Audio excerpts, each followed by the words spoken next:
Bienvenidos a la clase de hoy, donde abordaremos un tema dentro del campo de la fonoaudiología, que es la intervención en hiperacusia. Durante la clase explicaremos desde algunas definiciones, posibles etiologías, exploraremos la fisiopatología, la evaluación diagnóstica y el abordaje terapéutico. A modo introductorio, la hiperacusia se caracteriza por una intolerancia a los sonidos cotidianos que puede tener un impacto negativo en la calidad de vida de quienes la padecen.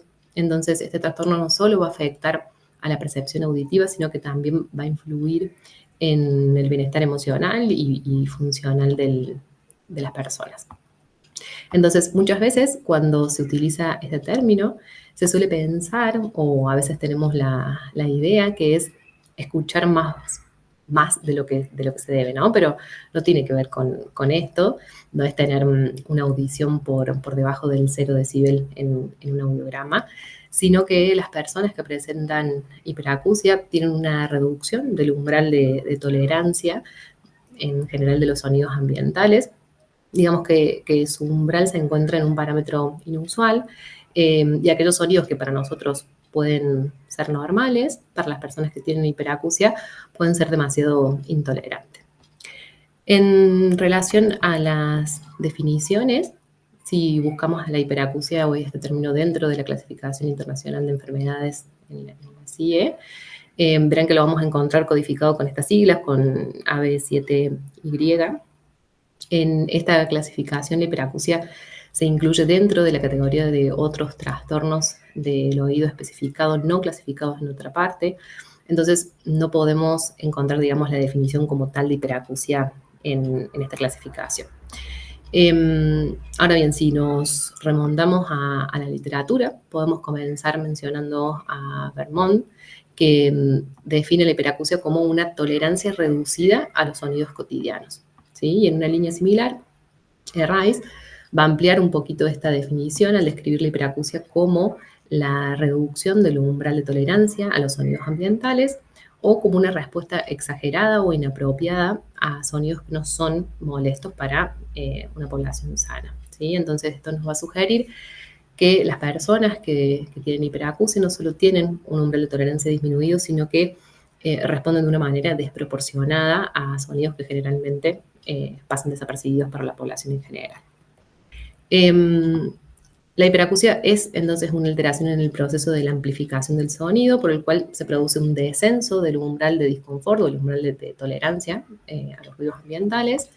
Generalmente valores de 90 decibeles o inferiores suelen, según los autores, serían, digamos, los que se verían comprometidos. Ya vamos a ver un poquito más adelante los valores de disconfort estipulados como normales.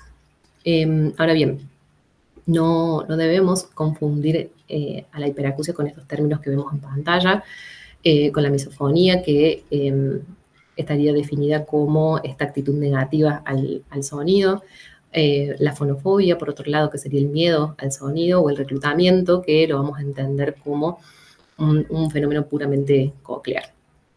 Entonces, si vamos a ver un poquito más en detenimiento, digamos, estos términos, tanto la fonofobia como la misofonía se van a englobar dentro de la esfera psicológica, y las molestias por ellas van a depender del tipo del sonido, ¿sí? No de la intensidad o de la sonoridad de ese sonido, y también de las experiencias previas del paciente con estos sonidos y del contexto en el que se escuchan, ¿sí? Y hasta en su perfil psicológico también.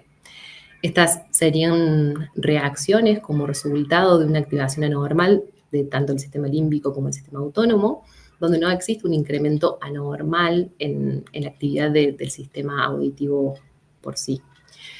En cambio, en la hiperacusia existe una amplificación anormal en la actividad neural evocada por el sonido en la vía auditiva, que sufre una activación secundaria en el sistema límbico y vegetativo. Ya también esto lo vamos a ampliar un poquito más cuando veamos el abordaje en la fisiopatología. Por otro lado, habíamos también nombrado el reclutamiento, ¿sí? Y debemos entenderlo como un fenómeno puramente coclear, como un resultado de una pérdida auditiva neurosensorial, ¿sí? Entonces, se produce una estimulación de las fibras nerviosas cercanas a los lugares donde existe el daño auditivo a nivel del oído interno, y cuando se aplica un sonido a una intensidad obviamente superior, ¿no? Al umbral. Entonces la relación entre la intensidad del estímulo y la intensidad de la sensación acústica aquí se rompe, ¿sí? Y esto genera una mayor distorsión del sonido. Cuando estamos frente a una persona que tiene una pérdida auditiva neurosensorial, este rango dinámico se encuentra comprimido, ¿sí? Lo que hace que la intensidad del sonido que ingresa va a crecer de una manera más rápida que en la audición normal. Cuando, digamos, aunque tengamos un umbral de audición elevado, en este caso con una pérdida auditiva, el nivel de incomodidad o de disconfort no va a estar elevado, sino que se va a producir justamente este crecimiento acelerado de la intensidad, justamente dentro de este rango dinámico que se encuentra acortado. En cambio, en la hiperacusia pueden aparecer justamente en oídos normoacúsicos, que generalmente es así, por un mecanismo central de amplificación del sonido, ¿sí? El reclutamiento lo asociamos, como decíamos, siempre con un umbral, un cambio del umbral auditivo en la persona. Me gustaría también acercarles esta actualización en la terminología realizada por Tyler y colaboradores en el año 2014, quienes sugirieron como un método simplista en poder describir las diferentes condiciones de tolerancia al sonido, ¿sí? Como 4 formas diferentes de hiperacusia. Hiperacusia por volumen o por sonoridad, hiperacusia por molestia, por miedo o por dolor. Y estas diferentes formas, ¿sí? Se pueden experimentar de manera aislada o pueden combinarse, ¿sí? Pueden aparecer de manera conjunta. Entonces, cuando hablamos de hiperacusia por sonoridad, es lo que ya veníamos mencionando, cuando cualquier sonido alcanza cualquier nivel de volumen que sería tolerable para la mayoría de las personas. Si hablamos de hiperacusia por molestia, acá hablamos ya más de una reacción emocional, ¿sí? Una emocional negativa, ¿no? Ante los sonidos, que no va a depender del volumen del sonido, sino que esta tolerancia es hasta ciertos estímulos específicos, ¿sí? Pudiendo aquí tener la reacción de irritación, de ansiedad, de tensión.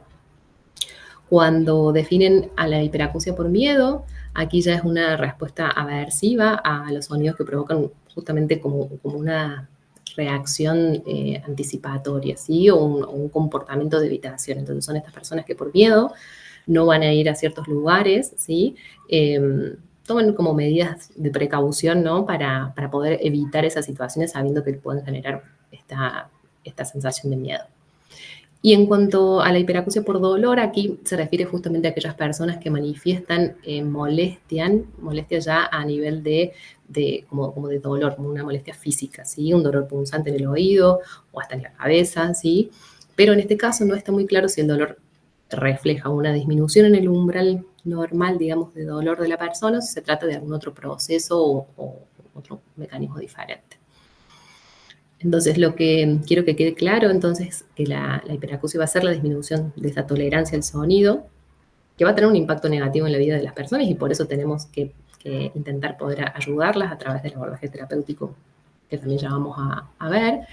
La persona sufre por este motivo, ¿no? Entonces tienen angustia, evitan actividades sociales y justamente para no exponerse a estos sonidos.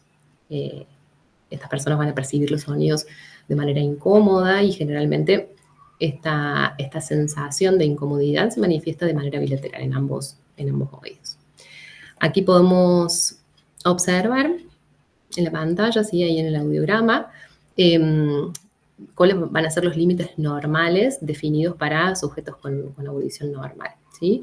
Generalmente aquí estos niveles de incomodidad van a estar en una intensidad de los 100 decibeles, en el rango de frecuencias entre las 500 y las 4000. Entonces, esto nos va a permitir definir, ¿sí? El rango dinámico de cada una de las personas, porque no todas las personas van a tener esta sensibilidad a los sonidos de igual manera. Y este rango dinámico lo vamos a poder determinar con una audiometría tonal liminar, ¿sí? Ahí vamos a medir justamente cuál es el umbral mínimo de esa persona y cuando tomemos los umbrales de disconfort, vamos a poder saber cuál es el umbral cómodo de ese paciente y cuál es el umbral justamente donde ya genera esta incomodidad. En cuanto a la epidemiología, Hay varios estudios, aquí les hago de referencia a este puntualmente, reportan generalmente que dentro de la población adulta el 8% de la población padece de hiperacusia. Hay otros estudios que informan que esta prevalencia es significativamente mayor entre las personas que padecen y presentan acúfenos, ¿sí? Generalmente entre el 40 y el 60% de las personas que tienen acúfenos también presentan hiperacusia, ¿sí? Esto es bastante común. Hay poca evidencia sobre la hiperacusia en poblaciones pediátricas, pero este estudio de Rosing y sus colaboradores indicaron que aproximadamente entre el 3% de personas de población pediátrica entre niños y adolescentes padecen hiperacusia. En relación a la etiología, podemos asociarla con algunas entidades conocidas, pero en la mayoría de los casos no hay una causa conocida como tal, ¿sí? No podemos decir que por esto exclusivamente existe la hiperacusia, pero generalmente en la literatura se mencionan algunas enfermedades y síndromes, que se asocian como puede ser la migraña, puede ser depresión, trastornos de estrés postraumáticos y algunos síndromes como el de William, la enfermedad de Addison, autismo, ¿sí? Y aneurisma cerebral medio. Cuando vamos a buscar en la literatura sobre la fisiopatología, existen diferentes teorías, sí, pero los mecanismos responsables de esta generación y cronificación de la hiperacusia en el tiempo pueden tener que ver con un origen periférico, principalmente a nivel de nuestra cóclea, o bien puede aparecer una alteración a nivel de nuestra vía auditiva a nivel central, ¿sí? Como ya hemos estado mencionando, se produce esta hiperacusia por una alteración en el proceso de la amplificación del sonido, ¿sí? Por el cual se va a producir un descenso en el umbral de disconfort auditivo de los sonidos ambientales.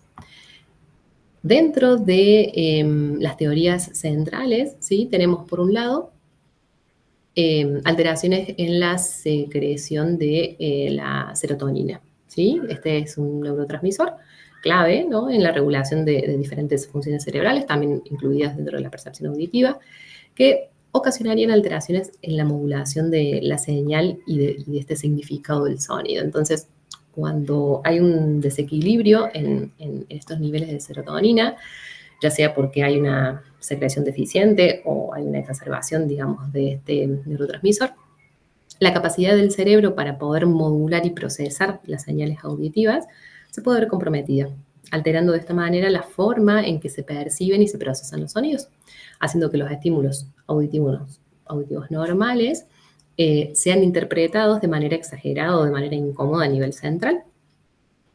Otra teoría que también justifica la hiperacusia dentro de las teorías centrales sugiere que en situaciones de estrés la liberación de endorfinas, ¿sí? en las sinapsis auditivas potencia la acción excitatoria del glutamato. Recordemos que el glutamato es otro de nuestros neurotransmisores excitatorios en la fisiopatología auditiva. Entonces, esto va a provocar una sobreexcitación en la vía auditiva, aumentando la sensibilidad nuevamente del sistema ante los sonidos externos, ¿sí? Contribuyendo entonces de esta manera al desarrollo de la hiperacusia. Una vez que se genera esta sobreexcitación de la vía, van a entrar en juego los mismos filtros y conexiones que se describen en el modelo neurofisiológico del Dr. Jastreboff relacionados con el acúfeno, ¿sí? Recordemos que este modelo sugiere que cuando se explica la fisiopatología del acúfeno, a nivel cortical y subcortical, y en el sistema límbico, las señales auditivas anómalas van a ser filtradas e interpretadas de manera exagerada, ¿sí? Entonces, esto lleva a una activación del sistema nervioso autónomo. Si esto lo trasladamos, y ha sido así explicado también por este modelo en el contexto de la hiperacusia, la señal en este caso procede de manera externa, ¿sí? Procede del exterior, de los sonidos ambientales, de los sonidos que escuchamos. Pero como se utilizan los mismos filtros corticales para la detección, para la amplificación, y las mismas conexiones límbicas van a provocar esta reacción psicoemocional en la persona. ¿Bien? Entonces, para poder evaluar a las personas que padecen este síntoma. Al día de hoy no existe un consenso donde se determine que se debe evaluar de tal o cual manera, pero sí hay un acuerdo en poder medir los umbrales de incomodidad, ¿sí? Porque estos nos van a brindar una estimación de cuál es el problema, ¿sí? Si hay mucha sensibilidad al sonido o es algo leve, ¿sí? Como poder diferenciarlos por grados. Pero en principio, bueno, vamos a necesitar hacer una entrevista, ¿sí? Con este paciente, vamos a recabar la información sobre cómo fue la presentación de este síntoma, desde cuándo lo padece, la evolución, porque cada paciente va a tener una historia diferente. Luego vamos a proceder a hacer la exploración audiológica con la batería de estudios que ven aquí en pantalla, desde una audiometría tonal, la impedanciometría, una logo. Vamos a medir estos niveles de disconfort al sonido. Y también vamos a realizar una valoración subjetiva, ¿sí? Recordemos que tanto como el acúfeno y la hiperacusia es algo subjetivo, lo padece el paciente, no tenemos una manera objetiva de medirlo, ¿sí? Entonces, para poder valorar justamente cómo impacta esto en la calidad de vida del paciente, podemos utilizar diferentes instrumentos, como puede ser la escala visual análoga, ¿sí? Con esta escala lo que vamos a poder determinar es la intensidad, ¿sí? Y la molestia que genera en el paciente. Y es una regla de unos 10 centímetros, como ven allí, en donde se va a determinar esto, la intensidad y la molestia, y se va a traducir en un valor numérico, ¿sí? Del 1 al 10, en orden creciente. Entonces se le pregunta, bueno, el volumen de los sonidos, ¿en qué intensidad lo escuchas? Si nos vamos a números más cerca del 1, van a ser en menor volumen, menor intensidad, y si está más cercano al 10, realmente los escuchan muy, muy fuertes y son muy intensos. Lo mismo vamos a hacer para poder registrar el número, digamos, de molestia desde la perspectiva del paciente. Y por otro lado, otro instrumento con el que contamos es este test, que es desde el THS, que es un cuestionario de incapacidad de la hiperacusia, tiene 15 preguntas, y fue diseñado justamente para poder evaluar la gravedad y el impacto, ¿sí? en la vida de cada uno de los individuos. Entonces, acá se incluyen aspectos emocionales, funcionales, y según el puntaje que arroje este cuestionario, es que vamos a poder clasificarlos en diferentes grados de hiperacusia, ¿sí? Y esto, de alguna manera, nos va a ayudar y nos va a guiar a poder planificar el tratamiento para cada persona en particular. Cuando hablamos del abordaje terapéutico en la hiperacusia, lo que se encuentra, digamos, en la evidencia científica, vamos a tomar lo que plantea en la terapia de reentrenamiento auditivo propuesto por el modelo neurofisiológico de Jastreboff, y que se basa en dos mecanismos principales, ¿sí? Que van a buscar reducir esta sensibilidad al sonido de la persona. Lo que vamos a llamar desensibilización al sonido, ¿sí? Aquí el objetivo va a ser, nuevamente, mejorar la calidad de vida del paciente que llega a nuestra consulta.